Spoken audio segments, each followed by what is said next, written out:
우리 시간 길거리 예배 중에 있습니다. 이 부족한 종이 짧은 시간이지만 하나님의 말씀을 나누도록 하겠습니다. 누가복음 22장 19절에서 20절 제가 대표로 읽겠습니다. 또 떡을 가져 감사 기도하시고 떼어 그들에게 주시며 이르시되 이것은 너희를 위하여 주는 내 몸이라. 너희가 이를 행하여 나를 기념하라 하시고 저녁 먹은 후에 잔도 그와 같이 하여 이르시되 이 잔은 내 피로 세우는 새 언약이니 곧 너희를 위하여 붓는 것이라. 오늘의 제목, 당신은 거듭난 사람입니까? 라는 제목으로 하나님의 말씀을 나누겠습니다. 인생을 살아가다 보면 누구에게나 터닝 포인트라는 굉장히 중요한 순간이 있습니다. 어떤 사람은 그 터닝 포인트를 굉장히 좋은 사람과 좋은 스승님을 만나서 생겼다고 하고, 또 어떠한 사람은 환경이 변해서 생겼다라고 합니다. 이 고등학교 시절까지는 굉장히 우울하고 또는 내성적이던 친구가 대학교를 가니 밝은 친구로 변했다, 이런 얘기 많이 들어보지 않았습니까? 우리는 사람을 통하여서 또 환경을 통하여서 인생의 터닝 포인트들을 만나곤 합니다. 그러나 제 인생의 터닝 포인트는 굉장히 놀라운 포인트가 있었습니다. 그것은 바로 사람을 만난 것도 아니고 환경이 바뀐 것도 아니고 하나님을 만났을 때였습니다. 저는 참 어둠에 살았고 인생이 힘들고 어렵다라고 늘 자책하며 살았던 사람입니다. 그러던 어린 저에게 15살 나이에 하나님이 저를 만나주셨습니다. 이 중학교 여름 수련회 때 하나님을 만나게 되었는데요, 그 수련회 때 잊지 못하는 단어 하나가 제 가슴 가운데 들어왔습니다. 그것은 바로 공평하신 하나님이라는 것입니다. 저는 어렸을 때 부모님이 이혼하시고 굉장히 가난하게 살았으며 또한 부모 없이 살았던 연약한 순간들이 있었습니다. 근데 공평하다라는 그 말이 제 마음 가운데 너무나 상처로 다가온 것입니다. 하나님, 돈 많고 좋은 부모님 밑에서 산 자녀들과 어떻게 제가 같을 수 있습니까? 어떻게 하나님의 사랑이 공평할 수 있습니까? 라고 늘 얘기했습니다. 그런데요, 이 뇌성마비인 시인의 고백이 공평하신 하나님이었습니다. 그 뇌성마비로 말도 잘 못하는 이분이 뭐라고 고백하냐면요, 나 가진 재물 없으나, 나 가진 지식 없으나, 나 남이 못 본 것을 보았고, 나 남이 못 들은 것을 들었으며, 나 하나님의 사랑을 알았다. 제가 그 말씀을 듣는데요, 인생의 모든 것이 변화되었습니다. 저도 가진 지식도 없고 가진 재물도 없는 사람입니다. 그러나 하나님의 사랑을 받았습니다. 하나님께서 저에게 보게 하셨고 하나님이 저에게 듣게 하셨습니다. 그날 저는 모든 것이 변화되었습니다. 늘 어둠 가운데 바라보는 저의 삶이 아닌 빛 가운데 있는 하나님을 바라보는 삶으로 변화되었습니다. 여러분도 인생의 터닝 포인트를 만날 수 있고 또한 앞으로도 그러한 순간들이 있을 텐데요, 좋은 사람을 만나고 어떠한 좋은 사건을 통하여 만나는 것이 아닌 하나님을 통하여 새 사람 되는 귀한 은혜가 있기를 간절히 원합니다. 오늘의 제목은 당신은 거듭난 사람입니까? 라는 제목이에요. 오늘 예수님께서요, 제자들을 다 불러 모으시고 유월절을 같이 하자고 하십니다.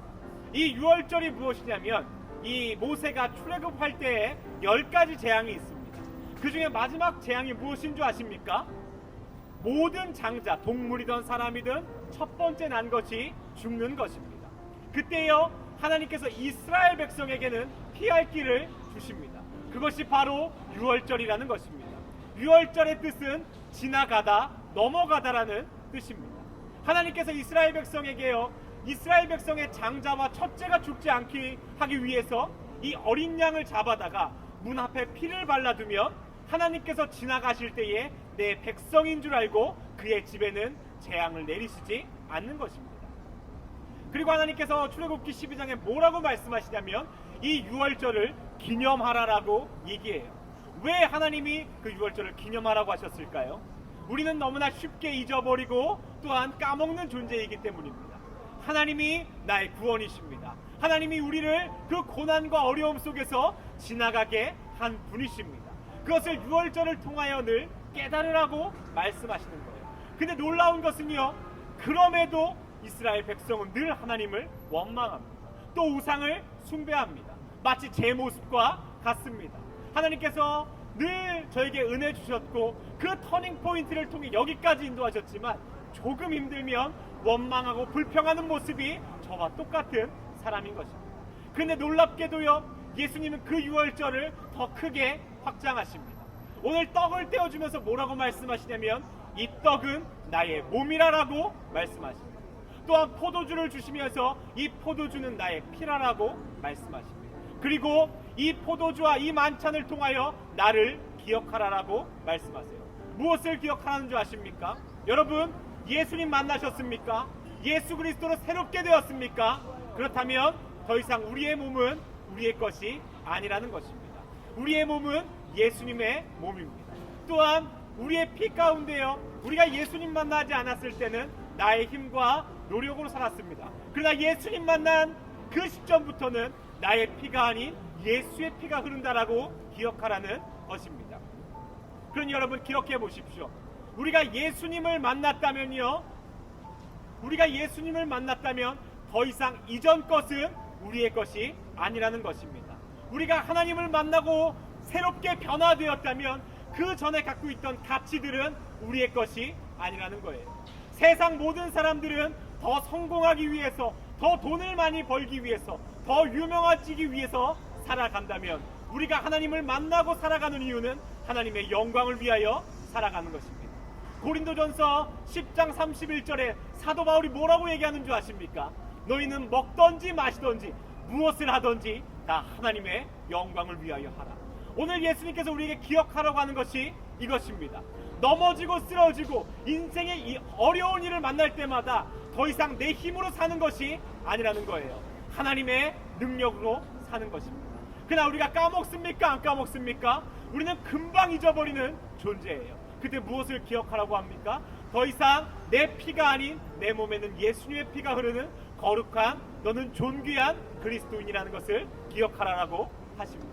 여러분, 우리가 하나님 만나고 거듭났다면 우리가 잘 먹고 잘 살기 위하여 살아가는 것이 아닌 하나님의 영광 위하여 살아가기를 원합니다.